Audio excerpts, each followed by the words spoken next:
بسم الله الرحمن الرحيم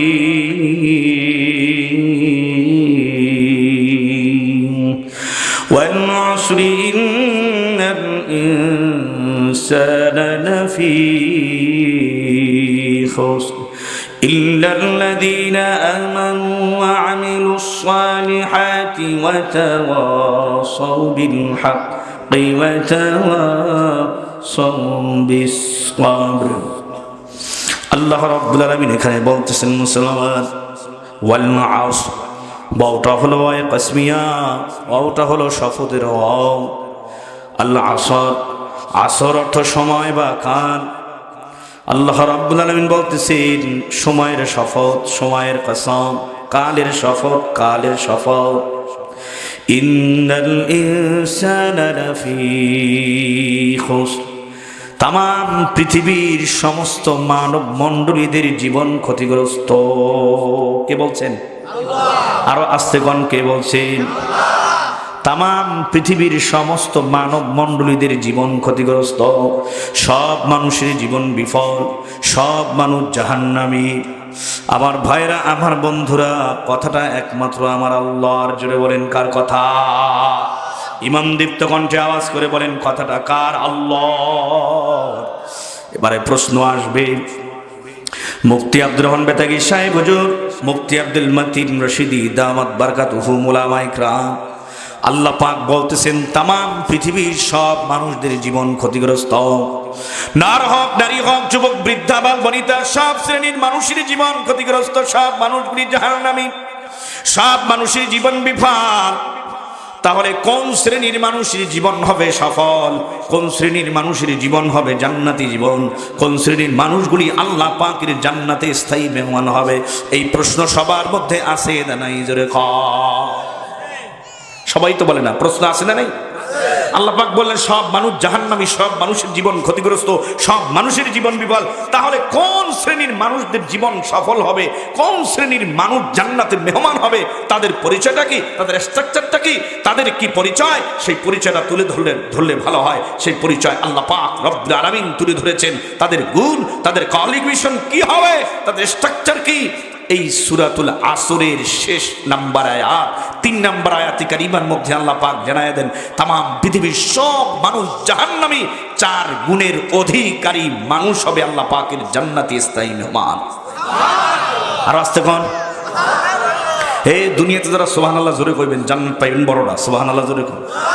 আল্লাহ রাসূল বলেন দুনিয়ার জমিনে যারা বলবে সুবহানাল্লাহ আলহামদুলিল্লাহ আল্লাহু আকবার লা ইলাহা ইল্লাল্লাহ, দুনিয়ার আসমান থেকে জমিন পর্যন্ত যতটুকু ফাঁকা জায়গায় রয়েছে এই শূন্য স্থানগুলি নেকে পরিপূর্ণ হয়ে বান্দার আমল নামায় সম্পৃক্ত করে দেন কে? আল্লাহ। একমাত্র আল্লাহ। জোরে বলেন কে দেন? আল্লাহ পাক রব্বুল আলামিন বলতেছেন তামাম পৃথিবীর সব মানুষ জাহান্নামী, সব মানুষের জীবন ক্ষতিগ্রস্ত, সব মানুষের জীবন বিফল। 4 শ্রেণীর মানুষের জীবন হবে সফল। আরে মুসলমান, 4 গুণের অধিকারী মানুষগুলি হবে আল্লাহ পাকের জান্নাতি মেহমান। যাদের মধ্যে 4টা গুণ থাকবে তারা জান্নাতি মেহমান হয়ে যাবে। সুবহানাল্লাহ বলেন। আসেন গুণগুলি জেনে নিন। নাম্বার 1 গুণ ইল্লাল্লাযীনা আমানু, ইল্লাল্লাযীনা আমানু, কিন্তু যারা ঈমানদার, ঈমানদার যারা হবে তাদের ঠিকানা আমার আল্লাহ পাকের জান্নাতে হয়ে যাবে। আরো জোরে কোন সুবহানাল্লাহ। আরে মুসলমান ঈমানদার, তুমি আমি তো ঈমানদার, ঈমান নামক গুণ তোমার আমার মধ্যে আছে রে। এটা কত বড় নিয়ামত, সবচেয়ে বড় পৃথিবীর মধ্যে নিয়ামত। একজন ঈমানদার, তার ঈমান আছে, কথা ঠিক কিনা জোরে খান। মুসলমান ইমাম দীপ্ত কণ্ঠে আওয়াজ করে বলেন আপনার আমার রবটাকে? আল্লাহ পাকের উপরে ঈমান এনেছি, রব আমার আল্লাহ, আল্লাহ ছাড়া কোনো মাবুদ নাই, গয়রুল্লাহর ইবাদত আমি করি না। মাজার পূজা যা কিছু আছে সব গয়রুল্লাহ, সিজদা করব এক আল্লাহ, কথা ঠিক কিনা? মাজার বাজার গয়রুল্লাহ, সিজদা করব এক আল্লাহ, লা ইলাহা ইল্লাল্লাহ, আল্লাহু আকবার। There is no Allah but Allah, আল্লাহ ছাড়া কোনো মাবুদ নাই, একমাত্র ইলাকে। মুসলমান আর জোরে বলেন আপনার আমার রব কে? ইল্লাল্লাযীনা আমানু, কিন্তু যারা ঈমানদার, ইমানদারের ঠিকানা হবে আমার আল্লাহ পাকের জান্নাতে। 2 নাম্বার গুণ ওয়া আমিলুস সালিহাত, ইমানের পর যারা নেক আমল করবে, নেক আমলের গুণ যাদের মধ্যে থাকবে, অর্থাৎ ইমানের পর সর্বপ্রথম নেক আমল হলো, সর্বপ্রথম শ্রেষ্ঠ ইবাদত হলো নামাজ আদায় করা, সালাত আদায় করা।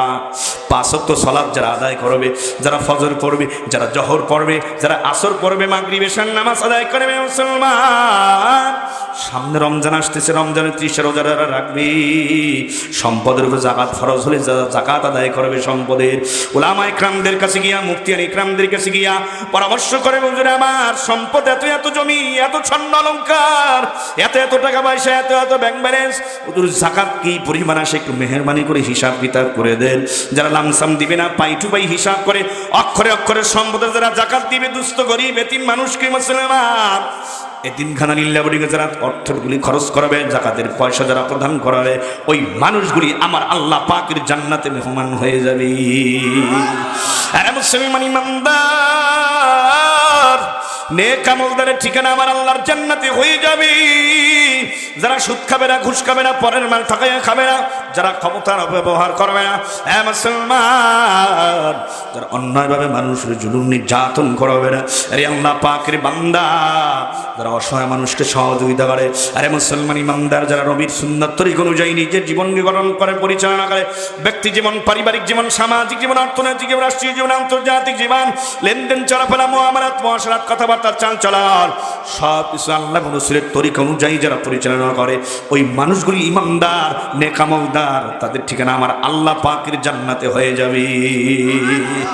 3 নাম্বার গুণ মুসলমান, ওয়া আমিলুস সালিহাতি ওয়া তাওয়াসাউ বিল হক, যারা হকের উপরে প্রতিষ্ঠিত থাকবে এবং মুসলমান ইমানদার, চোখরাঙানিকে ভয় করে না, রক্ত চক্ষুকে উপেক্ষা করে ইমানের প্রতিষ্ঠিত থাকে, নেক আমলের উপরে প্রতিষ্ঠিত থাকে। যারা হকের উপরে প্রতিষ্ঠিত থাকে, হক থেকে এক চুল এদিক সেদিক হয় না, একমাত্র আল্লাহ পাককে মহাব্বত করে, আল্লাহ তাআলার উপর ভরসা করে, হকের উপরে প্রতিষ্ঠিত থাকে ইমানদার। আল্লাহু আকবার। تأمرون بالمعروف وتنهون عن المنكر وتؤمنون بالله। মুসলমান ইমানদার, যারা সৎ কাজের আদেশ করে, অসৎ কাজে বাধা দেয়, হকের উপর প্রতিষ্ঠিত থেকে, তারা ইমানদার, তাদের ঠিকানা আমার আল্লাহ পাকের জান্নাতে হয়ে যাবে। মুসলমান কোনো ভয় নাই, পরেশানি নাই। মুসলমান দুনিয়াতে স্থায়ী থাকার জায়গা না। এ মুজাহিদ, এ আল্লাহওয়ালা ইমানদার, তোমার আমার স্থায়ী সুখের ঠিকানা মাওলার জান্নাতে, কথা ঠিক এটা। এক আল্লাহর গোলাম আমি, এই তো পরিচয় আমার, এই তো পরিচয়। এই পৃথিবীর সবই নকল, এই পৃথিবীর সবই নকল, আসল কিছু নয়। এক আল্লাহর গোলাম আমি, এই তো পরিচয় আমার, এই তো পরিচয়, কথা ঠিক কিনা? কোরআন হাদিস শাসনতন্ত্র রাসূল আমার নেতা, উৎসাহ বড় চির আমলান ইতিহাস বিড়ি গাথা। এক আল্লাহ ছাড়া আমার দিলে, এক আল্লাহ ছাড়া আমার দিলে নেই কখনো ভয়, কথা ঠিক কিনা? মুসলমান একমাত্র ভয় করবো কাকে? এক আল্লাহর গোলাম আমি, এই তো পরিচয় আমার, এই তো পরিচয়। এই পৃথিবীর সবই নকল, এই পৃথিবীর সবই নকল, আসল কিছু নয়। এক আল্লাহর গোলাম আমি, এই তো পরিচয় আমার, এই তো পরিচয়, কথা ঠিক কিনা? তোমার নেতা আমার নেতা বিশ্ব নবী মুস্তাফা, কথা ঠিক কিনা? মুসলমান জোরে কাও, তোমার নেতা আমার নেতা। অমুক খাতা, অমুক ল্যাব, অমুক তোষক, অমুক কোলবালিশ, তাই নাকি? না, তোমার নেতা আমার নেতা কে? বিশ্বনবী মুস্তাফা। আমরা মনে হয় বাড়ি থেকে ঝগড়া করে আইছেন বাবির লগে, বাড়িওয়ালির লগে, এই জন্য আমরা সবাই আমার দিকে বেজার হয়ে তাকাইতেছেন। সবাই একটু মুস্কি হাস দিয়ে যদি কথার জবাব দেন, এটাও কিন্তু সৎকার দেওয়ার সব হবে। চাইছেন বেজার হয়ে লাহাজন, আমি বেতাকি হুজুর ডাকাত দিয়ে আইছি, আপনাকে আলের গরু ফিরেই মারছি, টাকা পয়সা সব চিন্তাই করে লই গেছি, এমন অবস্থা। কি যে বেজার আপনারা হয়েছেন। আর জোরে কান মুসলমান, খুশি না বেজার? সবাই মুস্কি হাসেন, সবাই মুস্কি হাসেন। আর গলার মধ্যে আওয়াজ নাই, ব্যাপারটা কি? মাইকের কি আওয়াজ নাই? এই মাইকেল একদম ফুল সাউন্ড মারি দাও, একদম তোমার যা আছে একদম এলার্জি, দারচিনি, রসগোল্লা, খাতা বালি সব লড়াই এলা, সব লড়াই এলা। কোনো এইখানে একদম যতক্ষণ থাকবেন একটা মজমা গরম থাকবে, কোনো লেত্রা নিয়ে কোনো আওয়াজ হইবে না, ডাইরেক্ট অ্যাকশন গরম 100-100। আপনারাও চাতক পাখির মতো ওয়াজ শুনবেন, আর বুলেট মার্কার শ্রোতা না হইলে বয়ান উঠবে না, চলা সম্ভব হবে না, সামনে একটা কদম। কথা ঠিক কিনা? নারায়ে তাকবীর। হ্যাঁ মুসলমান, এত ভয়টা কিসের? কোরআনের মাহফিল গোটা হেফাজতকারী কে? আর একটু জোরে বলেন, কে হেফাজত করছেন? আল্লাহ তাআলা। এই কোরআনের মাহফিলের জিম্মাদারি, নিরাপত্তার জিম্মাদারি কার হাতে? আল্লাহ আপনার সবাইকে কবুল করে নেন, জোরে বলেন আমিন। তোমার নেতা, আমার নেতা বিশ্ব নবী মুস্তাফা। কথা ঠিক কিনা? যেই নবীর সিগনেচার ছাড়া মুসলমান কোন মুমিন আল্লাহ পাকের জান্নাতে যেতে পারবে না। যাকে সৃষ্টি না করা হলে আসমান জমিন গ্রহ নক্ষত্র মানব দানব পশু পাখি কিছুই সৃষ্টি হইতো না। আরে মুসলমান, এমন একজন পয়গম্বরের উম্মত হিসেবে আল্লাহ আপনারা আমারে কবুল করেছেন। মুসলমান, ওই নবীর সঙ্গে যদি জান্নাতে যেতে চাও, জান্নাতে যদি একত্র হয়ে থাকতে চাও, নবীর আদর্শে আদর্শবান হয়ে যাও। কথা ঠিক কিনা? লাকাদ কানা লাকুম ফি রাসূলিল্লাহি উসওয়াতুন হাসানাহ। আল্লাহু আকবার। মুসলমান ইমানদার, নবীর মহব্বত অন্তরে ঢুকাও, নবীর আদর্শের পোশাক শরীরের মধ্যে লাগাও। ইহুদি বেঈমানদের পোশাক শরীর থেকে খুলে ফেলা, নবীর সুন্নাত তরিকার পোশাক যদি লাগাইতে পারো রে মুসলমান, আমার নবী বলেন, মান আহাব্বা সুন্নতি ফাকাদ আহাব্বানি ওয়া মান আহাব্বানি কানা মাই ফিল জান্নাহ। যেই ব্যক্তি আমাকে মহব্বত করবে, আমাকে ভালোবাসবে, আমার সুন্নতকে আঁকড়ায় ধরবে, ও আমার সাথে জান্নাতে থাকবে। যারা ডিজে পার্টি করবা, ইহুদি বেঈমানদের সংস্কৃতি যারা পালন করবা রে যুবক, 31 নাইট যারা পালন করবা, গায়ে হলুদের অনুষ্ঠান যারা পালন করবা, 1000 লক্ষ টাকা খরচ করে নর্তকী যারা নাচাইবা, মদের আয়োজন যারা করবা, বাবা ট্যাবলেটের আয়োজন যারা করবা, ঢালাই কয় আরেক নাম দেশে, বাবা ট্যাবলেটের আরেকটা নাম হয়েছে নিউ নাম, নিউ মডেল নাম হয়েছে ঢালাই। নাউজুবিল্লাহ, জোরে কর। আমার ভাইরা, আমার বন্ধুরা, এই মাসে 14 তারিখে আসতেছে, কি আসতেছে? বিশ্ব বেহাপানা দিবস। কোরআন সুন্নাহর আলোকে কোথাও আমরা খুঁজে পাই না, এটা ইহুদি বেঈমানদের কুসংস্কৃতি। কথা ঠিক না বেঠিক? জোরে কর। মুসলমানের সন্তান যাবি যদি কারা, ইহুদি বেঈমানদের কোন সংস্কৃতি পালন করা যাবে না। কথা ঠিক কিনা? তোমার নেতা, আমার নেতা বিশ্বনবী মুস্তাফা, তোমার আসল নেতা, আমার আসল নেতা বিশ্বনবী মুস্তাফা। তার সমস্ত বাতানো সিস্টেম নীতি অনুযায়ী তোমার আমার জীবনকে গঠন করতে হবে। কথা ঠিক কিনা? নারায়ে তাকবীর। আরে মুসলমান ইমানদার, 4 নম্বর গুণ, তাওয়াসাউ বিল হাক্কি ওয়া তাওয়াসাউ বিস সাবর। বিপদ মুসিবতে যারা ধৈর্যচ্যুত হয় না, যারা ধৈর্য ধারণ করে, তাদের ঠিকানা হবে আমার আল্লাহর জান্নাতে, আমার আল্লাহর জান্নাতে। ইন্নাল্লাহা মা'আস সাবিরিন।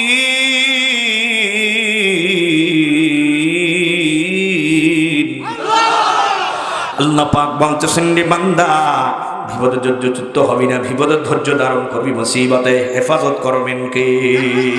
আরে মুসলমান ইমানদার, এবারে আপনি ইমানদার 1 নম্বর গুণ, 2 নম্বরে নেক আমলদার, 3 নম্বরে হকের উপর প্রতিষ্ঠিত আছেন। মুসিবত আসবে, বিপদ আসবে, হামলা মামলা আসবে, ভয় করা যাবে না। ইমানের উপরে অটল অনর অবিচল থেকে আল্লাহ পাকের উপরে ভরসা করে সামনে আগাইতে হবে। মুসলমান, তাহলে প্রত্যেকটা কদম যাবে জান্নাতের দিকে। আরো জোরে কোন সুবহানাল্লাহ। এলাকার মুসলমানের দিগলকান্দি মুসলিম উদ্দিন কাউমিয়া হাফিজিয়া মাদ্রাসা এলাকার মুসলমানের যুবক, পর্দার মাগো, এবারে আসো, 4টা গুণ যাদের মধ্যে থাকবে তারা আমার আল্লাহ পাকের জান্নাতি মেহমান হয়ে যাবে। আল্লাহু আকবার বলেন সবাই। তবে এই 4টা গুণ আপনার আমার মতে মজবুতি ভাবে আছে কিনা মুসলমান? যদি না থাকে, মজবুতি ভাবে অর্জন করতে হবে। তবে আপনার আমার এই 4টা গুণ যদিও থাকে, তবে হালত বড় দুর্বল। কথা ঠিক কিনা? জোরে কন। মুসলমান ইমানদার, ইমানের পাওয়ার বাড়াইতে হবে, ইমানের অ্যাক্টিভিটিস বাড়াইতে হবে, নেক আমলের দিকে আরো অনুপ্রেরণা উৎসাহ নিজের ভিতরে অজজবা সৃষ্টি করতে হবে নেক আমল করার। মুসলমান ইমানদার, হকের প্রতিষ্ঠিত থাকার জন্য তোমাকে আমাকে মজবুতিভাবে একটা শক্ত প্ল্যাটফর্ম তৈরি করতে হবে। মুসলমান বিপদে ধৈর্য ধারণ করতে হবে। সাহাবা আজমাইনদের ঈমান ছিল কেমন মজবুত! নামদারি মুসলমানের কথা দাম নাই। মুমিন যদি হতে চাও, হযরত আবু বকরের মতো, উসমানের মতো, আলীর মতো, হযরত বিলালের মতো, খুবাইব খাব্বাবের মতো মুসলমান হওয়ার চেষ্টা করে নাও, কথা ঠিক কি না? তবে আপনার আমার ইমানের হালত কেন দুর্বল রে মুসলমান ইমানদার? গুনায় মজা পাইয়ে গেছি, গুনায় স্যাটিসফাই হই, নেক আমলে আমরা স্যাটিসফাই হই না। শয়তান কলবের মধ্যে বইসা জেনা করাইয়া দেয়, ধোকা দিয়া, কথা ঠিক কিনা জোরে কন? শয়তান কলবের মধ্যে বইয়া গুনাহ করাইয়া দেয়, শয়তান কলবের মধ্যে বইসা অন্যায় কাজের ভিতরে মজা লাগাইয়া দেয়, গুনার কাজে গানের মধ্যে মজা লাগাইয়া দেয়, নামাজ না পড়ার মধ্যে মজা লাগাইয়া দেয়, ব্যবসায় মজা লাগাইয়া দেয়, ক্ষমতায় মজা লাগাইয়া দেয়, বিবি বাল বাচ্চার ভালোবাসার মধ্যে মজা লাগাইয়া দেয়, ইন্টারেস্ট লাগাইয়া দেয়। তাই আমাদের ইমানের হালত বড় দুর্বল, আমলের হালত বড় দুর্বল। আজকের এই কোরআনের মাদ্রাসার কোরআনের মাহফিল দিয়ে সিদ্ধান্ত নিয়ে যেতে হবে, মুসলমান প্রমিস করতে হবে, ওলামায়ে কেরামদের সাথে প্রমিস করতে হবে, হুজুর গুনার কাজ ছেড়ে দেব, পিছনের গুনার জন্য আল্লাহ পাকের দরবারে খাস দিলে তাওবা করব, মৃত্যুর আগে আর কোনোদিন নিয়ে কামল ছাড়বো না, বিশেষ করে নামাজ থেকে পিছপা হব না, কথা ঠিক কিনা? মুসলমান ইমানদার আল্লাহ পাকের গোলাম, জানি না মালিক কাকে কয়দিন দুনিয়ার জমিনে হায়াত দিয়ে বাঁচায়, আল্লাহর কাছে দোয়া করবেন, মালিক যতদিন নেক হায়াত দিয়ে বাঁচায় রাখবা আল্লাহ, তোমার হুকুম নবীর তরিকায় যেন চলতে পারি, আল্লাহ তুমি তৌফিক দিয়ে দিও, জোরে বলেন আমিন। এরা যুবকের ডান সব বৈশা বাড়া যুবক, এ যুবক রে, তোরা যেন খালিদ বিন ওয়ালিদের মতো একজন যুবক হতে পারো, ইসলামের জন্য খাঁটি দায়ী হতে পারো, ইসলামের জন্য একজন সৈনিক অমরের মতো হতে পারো। আল্লাহ মহল্লার যুবকগুলারে কবুল করে নাও, জোরে বলেন আমিন। তবে তোমার আমার একটা ইমানের প্ল্যাটফর্ম, মজবুতি একটা প্ল্যাটফর্ম তৈরি করতে হবে, সাহাবা আজমাইনদের মতো, কথা ঠিক কিনা জোরে বল? আমার ভাইরা, আমার বন্ধুরা, কেমন একটা ইমানের প্ল্যাটফর্ম তৈরি করতে হবে? গলায় ছুরি আসবে, ফাঁসির মঞ্চ তৈরি হয়, আমার ভাইরা ইমান ছাড়বো না, কারণ ইমান এমন এক মহান দৌলত, ইমান ছাড়া তো জান্নাতে ঢোকা যাবে না, কথা ঠিক কিনা?